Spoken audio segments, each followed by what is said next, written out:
So I want to welcome everybody to ADA Day 2023 on Boston City Hall Plaza. I hope that you all got some information about programs and services from agencies as well as municipal departments. My name is Krista McCosh, and I'm the Disability Commissioner and ADA Title II Coordinator for the City of Boston. This year marks the 33rd anniversary of the Americans with Disabilities Act, a groundbreaking civil rights law that's increased accessibility and opportunities for people with disabilities across the country. Locally, this marks our 13th annual Boston ADA Day, and we're looking forward to continuing the tradition moving forward. In my role as Commissioner, I lead the city's collective efforts toward accessibility, equity, and inclusion. This covers all local government policies, programs, and services. My work focuses on creating systemic access throughout the city, and I have strong support from Mayor Wu, cabinet chiefs, department heads, and other staff. I'm also very lucky to have a committed, talented, dedicated staff of my own. I oversee 9 full-time employees, and they're here today working hard. I want to give a round of applause to them.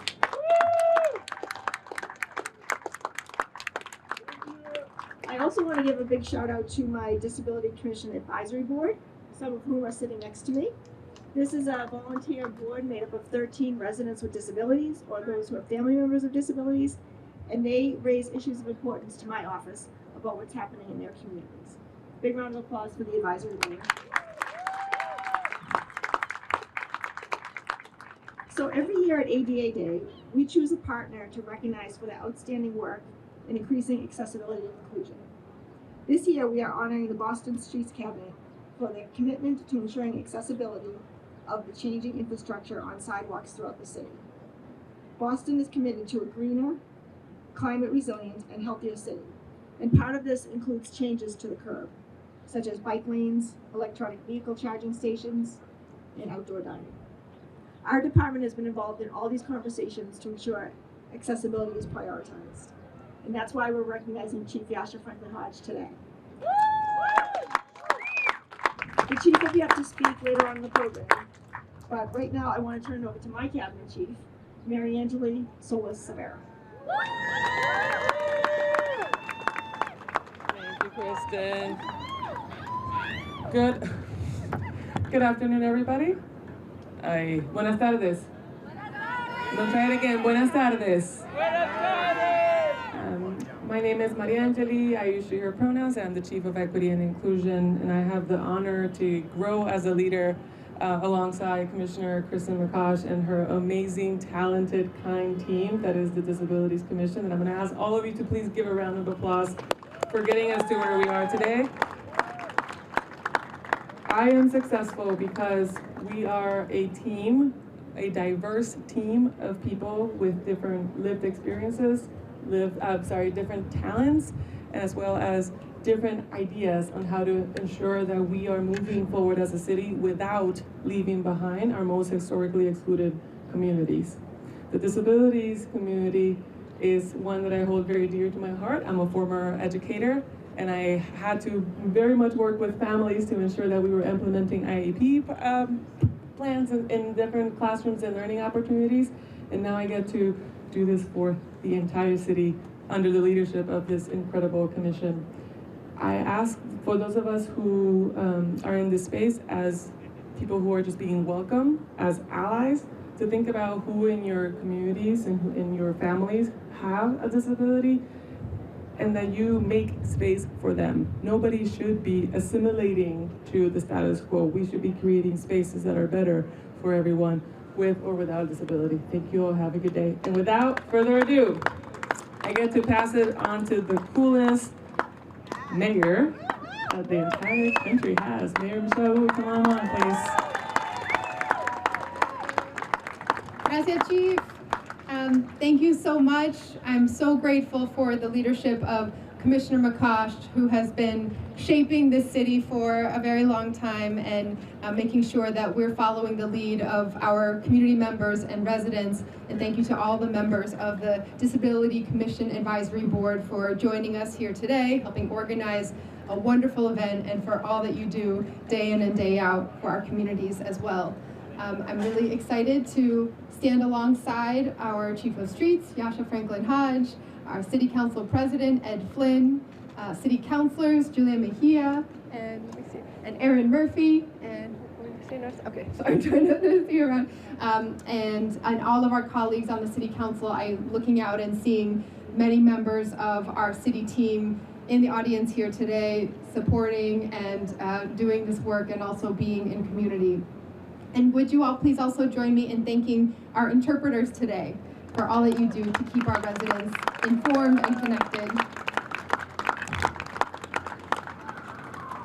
We're here today to celebrate the 33rd anniversary of the signing of the ADA, the Americans with Disabilities Act, a law that broke new ground in the fight to protect the rights and humanity of people with disabilities.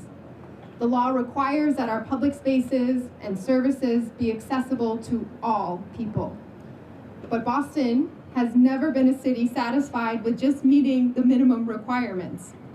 Thanks to Commissioner McCosh, her Chief of Staff, Andrea Patton, our entire Disabilities Commission team and the Advisory Board, we are proud to be a city that leads the way in going beyond basic accessibility.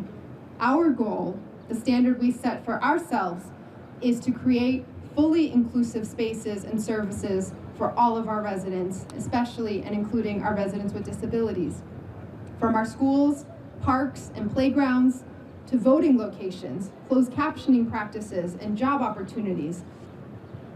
We are excited to be hosting this year's ADA Day celebration on our recently renovated, fully accessible City Hall Plaza, for example.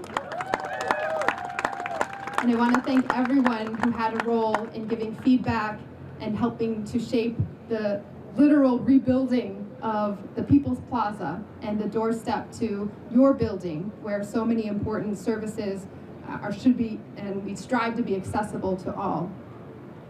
As part of this as well, the main entrance to City Hall, the public's front door to our building for the people, is no longer a wall of stairs, as it had been for so long.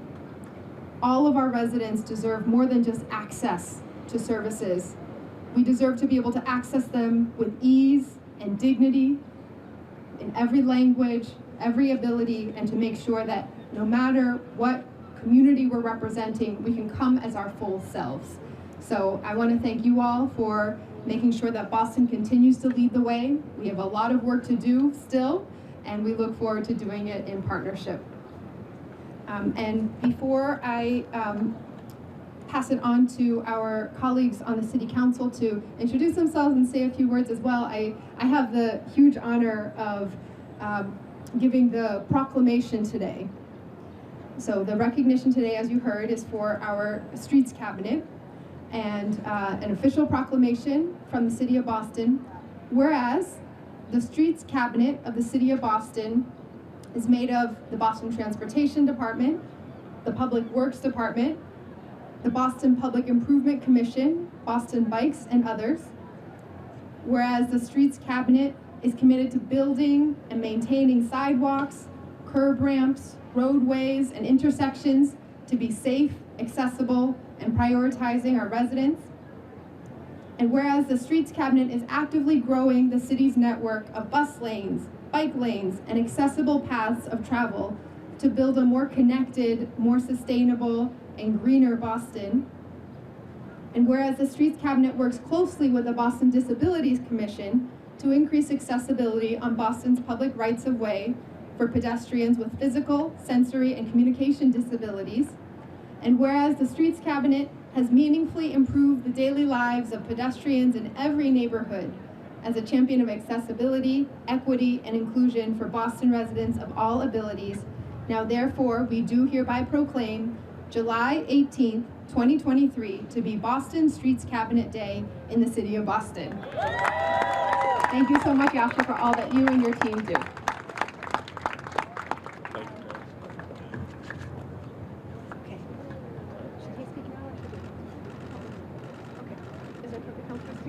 Okay, so I'd like to invite councilors up to say a few words, and we'll start with City Council President Ed Flynn.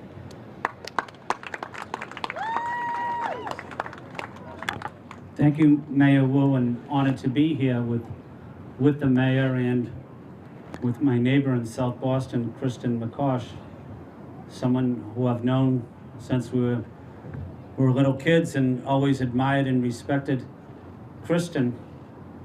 And as the commissioner, her job is working closely with you to make sure everybody in this city is treated with dignity and respect, and it's unsung heroes like Kristen that really keep our city moving forward. So just want to congratulate you, Kristen, and your team, and Mayor Wu's team on making sure that Boston is always a city that treats our persons with disabilities with respect and dignity. I also want to recognize my friend who's in the audience, Rob Santiago, from the Veterans Department, who does a tremendous amount of work supporting disabled veterans.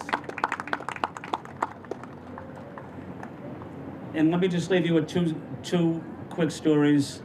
We're on this plaza. It's probably the most accessible area in the city of Boston. Thank you to Mayor Wu and Mayor Janey and Mayor Walsh, but also Mayor Wu up at the City Council chamber.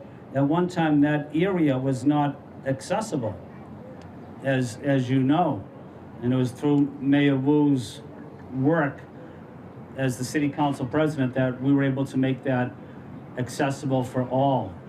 And that's where exactly where the Disability Commission meets monthly, and I'm honored to go to some of those meetings whenever I can. So again, want to say thank you to the city employees that have always been there and support the disability community, and I'm honored to be here with my good friend who I admired and respect, Kristen McCosh, and I'm proud to be here with you on this day. Thank you, Kristen.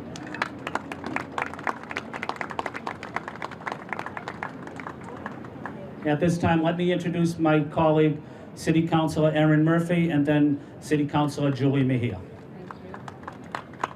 Thank you, Council President Flynn, and congratulations, Kristen, Commissioner McCosh. I know we've worked on a few issues, and you and your team have been amazing, and we've been able to help make this city accessible to everyone. And just quickly, I do want to give a shout out to a former student who is now an employee in our council office, Rakeem. Rakeem is visually impaired and works in our office through the Mass Commission blindness with the partnership with them. And we came down earlier and we went around to all the different tables, and I do want to shout out and thank all of the different organizations who are here today to make this happen, but to also uplift and show all the work that we do at the city level, the state level, and even the federal level to make sure that people with disabilities are heard and that their needs are met. And I know it's already been said that the physical needs of those with disabilities are visual, like we can see when we can't access buildings or we can't get over a curb, but there's also disabilities that are not visual that people suffer with. So we also need to be mindful of that, and I know that this mayor and this administration in our city really does care and uplift those needs also. So I'm just proud to be here, proud to be an ally, and also congratulations to Yasha from the Streets Department. I know that there's a lot of work that goes into keeping our streets accessible, clean, and safe for everyone. So thank you, everyone. And I'd like to introduce my colleague, Councilor Mejia. Buenas tardes a todos. That's right. Everybody say it with me. Buenas tardes. That's right. That's the only thing that you're going to have to worry about, translation. So I'm really excited to be here with you all.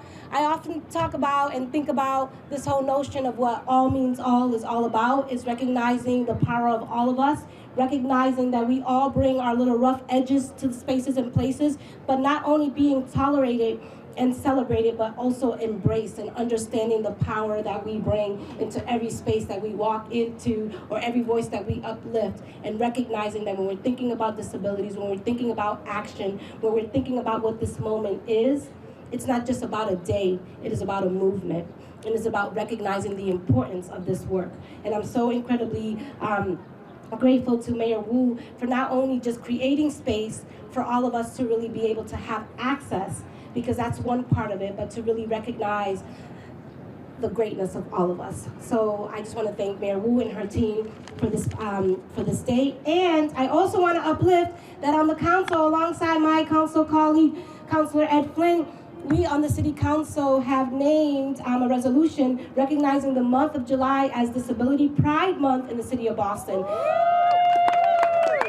That's right, and I'll just give you a little brief overview because I am not gonna hog up the mic, y'all.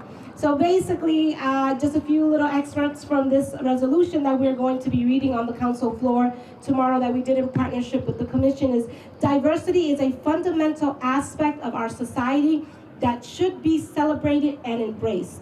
Disability Pride Month is recognized globally each year during the month of July, highlighting the accomplishments, the struggles, and contributions of individuals with disabilities. Individuals with disabilities have made significant contributions to various fields, including but not limited to art, literature, science, sports, business, advocacy, enriching our society with their unique perspective. Let that sink in. With our unique perspective, our superpower, and who we are, however we show up in this world, that is the beauty of us. That was not part of the resolution, that came from my heart. But I just really want us to sink in this moment and recognize that it should not just be a day or a month, it's 365 days a year celebrating disability pride. Thank you. And I am not going to serve as the MC, but come on in, you're next. Thank you very much. I'm Yasher Franklin Hodge, Chief of Streets for the City of Boston, and I am incredibly grateful to Commissioner McCosh and her team for this recognition. I am accepting this really, truly on behalf of the whole Streets Cabinet.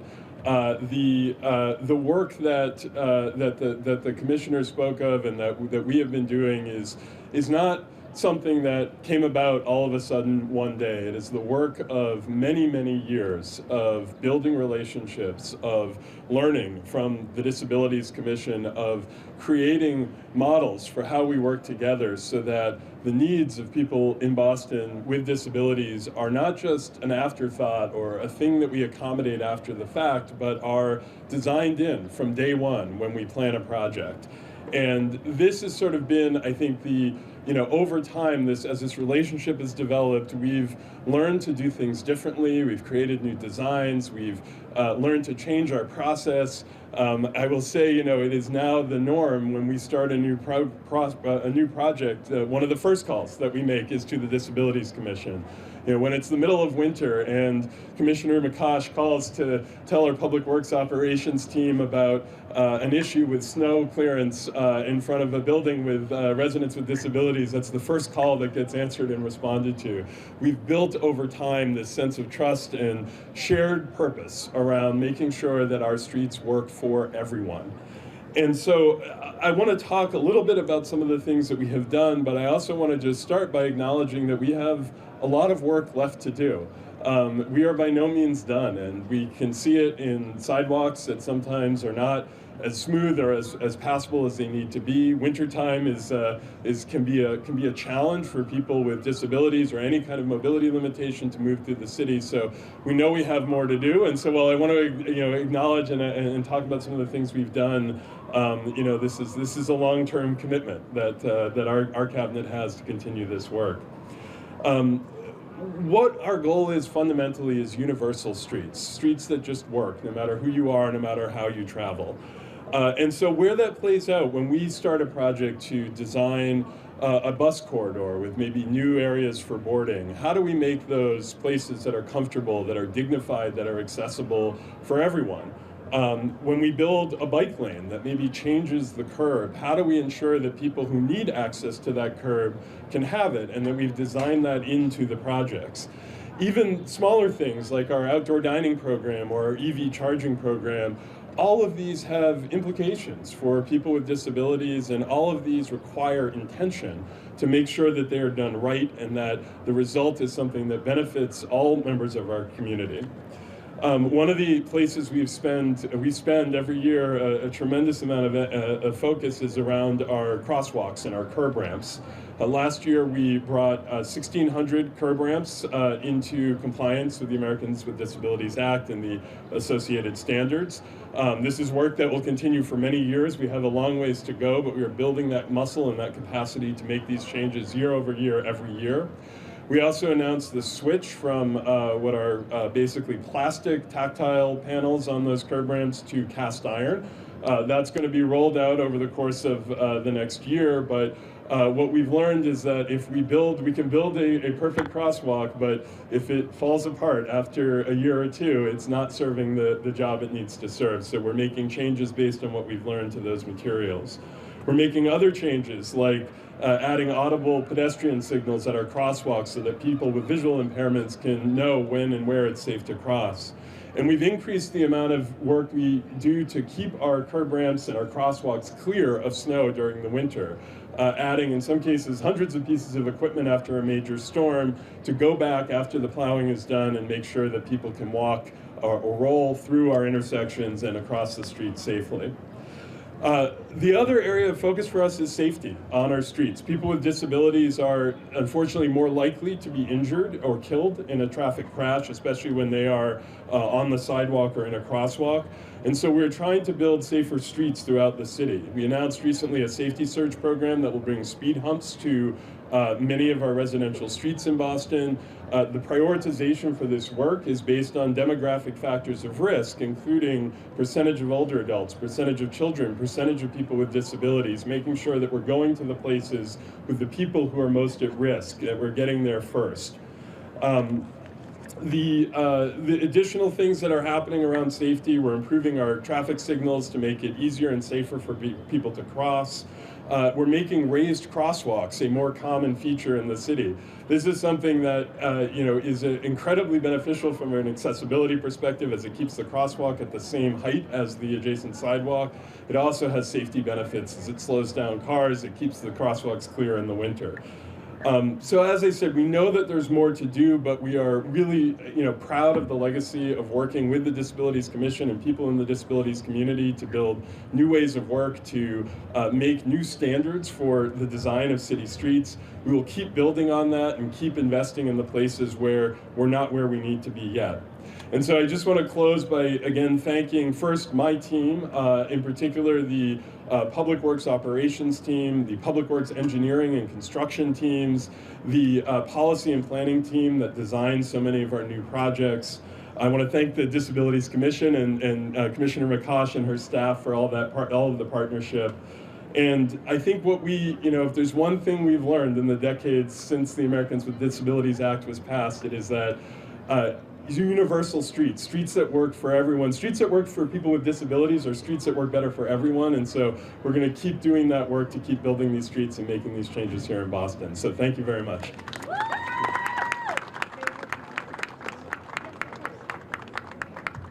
And now I will pass it on back to Commissioner McCosh.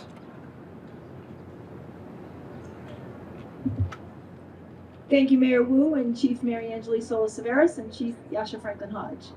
As part of the work that we're doing with the Streets Cabinet, we are looking at interactions of pedestrians with disabilities on sidewalks to increase safety and awareness. We've been working on an educational and outreach campaign for the past year, and we just launched it last month.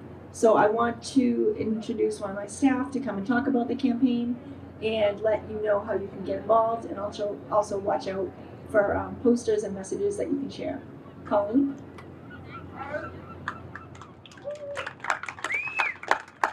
Thank you, Commissioner McCosh, and for everybody being here. Happy ADA Day. We do have a very exciting announcement. Boston Breaks is a brand new initiative to raise awareness about the unique needs of people with disabilities on our streets and sidewalks. This initiative, Boston Breaks, that I'm thrilled to announce today, was the idea of the late David Vieira. I know many of you here will remember David. He was a phenomenal advocate from Hyde Park who worked to make equitable and accessible transportation for everybody, especially people with disabilities. The Boston Breaks Initiative is dedicated to him. And the Boston Breaks Initiative is important Because as the city of Boston moves forward to becoming a healthier, greener, more resilient city, it is important that the unique needs of people with disabilities are understood. Boston Breaks will raise awareness about our needs to residents and visitors to continue to keep clear access to sidewalks, to curb ramps, to crosswalks, to audible pedestrian signals, and on-street HBDV parking spaces. So what you can do to help amplify the Boston Breaks message, to make sure that everybody knows about the unique needs of people with disabilities, is when you see a billboard by a bus stop or something on social media, share it with your networks, and let's make sure everybody knows about the unique needs of people with disabilities. Happy ADA Day.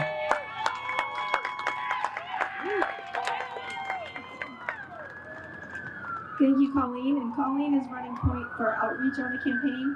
You can find out more on our website at boston.gov/disability. So that concludes our speaking program for today. Make one last round of tables, get some water, and we'll be wrapping up our event for 2023 in the next few minutes. And we hope to see you again next year. Thank you, everybody.